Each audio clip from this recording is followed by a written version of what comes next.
اللہ کی رضا میں یہی اصل کامیابی ہے۔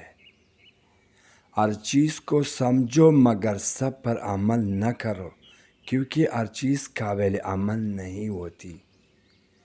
اخلاق کی خوبصورتی چہرے کی خوبصورتی سے زیادہ اہم ہے۔ سچی خوشی صرف اللہ کی قربت میں ہے۔ دنیا کی زندگی ایک خواب ہے، حقیقت صرف آخرت ہے۔ کسی کی اخلاق کو دیکھنا ہو تو اس کا غصہ میں رویہ دیکھو۔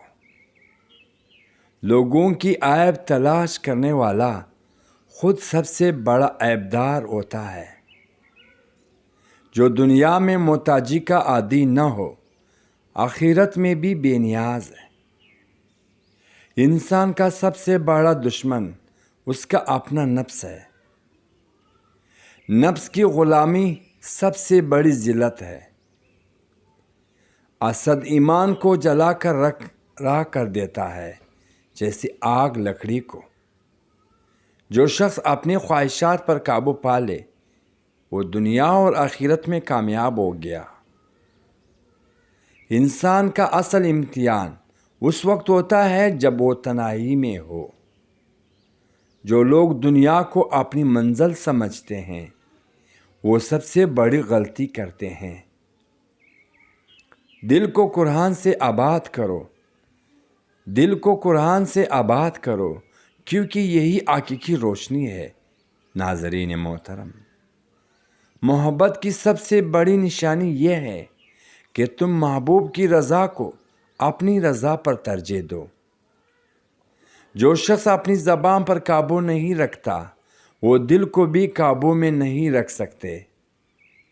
دعا مومن کا سب سے طاقتور ہتھیار ہے۔ نفس کا سب سے بڑا فریب یہ ہے کہ وہ گناہ کو نیکی بنا کر پیش کرتا ہے۔ دنیا کی طلب میں کبھی حد سے نہ بڑھو، کیونکہ یہ تمہیں ہلاک کر دے گی۔ جو شخص اپنے اصلاح نہیں کر سکتا وہ دوسروں کی کیسے کرے گا؟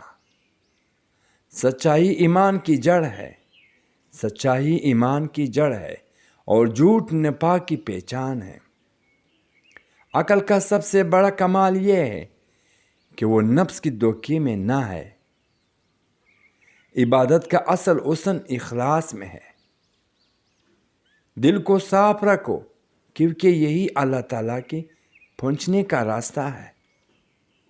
جب تمہیں نصیحت کی جائے تو غرور نہ کرو، بلکہ اس پر غور کرو۔ جس علم سے عمل نہ ہو وہ وبال جان ہے۔ دنیا کی محبت تمام برائیوں کی جڑ ہے۔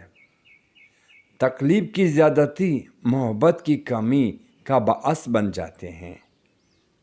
جو شخص آرام کھاتا ہے اس کی تمام اعضاء گناہ میں پڑ جاتے ہیں۔ ہر چیز کو اس کی ضد سے ہی توڑا جا سکتا ہے۔ کسی کو اپنے گھر سے بے سرو سامان نہیں لانا چاہیے اور نہ گھر والوں کو بے سرو سامان کو چھوڑنا مناسب نہیں ہے۔ عرض کی بات خود غرضی اور خوشامدی سے خالی نہیں ہوتی، اس لیے اس کا سچ بولنا ناممکن ہے۔ دنیا کی بے شمار شاخیں ہیں اور انہی شاخوں میں ایک شاخ مال اور نعمت کی وحدت ملی ہے۔ مال کی محبت اور اس طرح ہو سکتی ہے کہ اسے اپنے سے علیحدہ کر دیا جائے۔ جب انسان گناہ کا ارتکاب کرتا ہے تو اسے اس کی پاکیزہ اور معصوم فطرت متاثر ہوتی ہے اور آہستہ آہستہ گناہوں سے اس کی نفرت انس میں تبدیل ہو جاتی ہے۔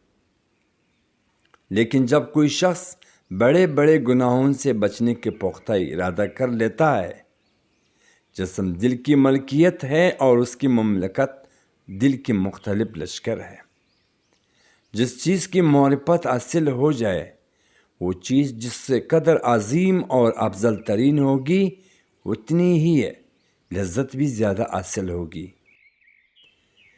علم کی ایک ہی قسم نہیں ہے، علم ایک ہی قسم نہیں اور نہ ہی ہر قسم ہر ایک کی حق میں یکساں ہے، بلکہ حوال واقعات کی اعتبار سے ہوتا رہتا ہے، لیکن کسی نہ کسی جنس علم کی ارجت ہر کسی کو بہرحال ہوتی ہے۔ جس شخص کو دنیا کی تجارت اپنی اندریوں میں متحرک کر لے، اسے آخرت کی تجارت یاد نہ رہے، وہ یقیناً بڑا بدبخت ہے۔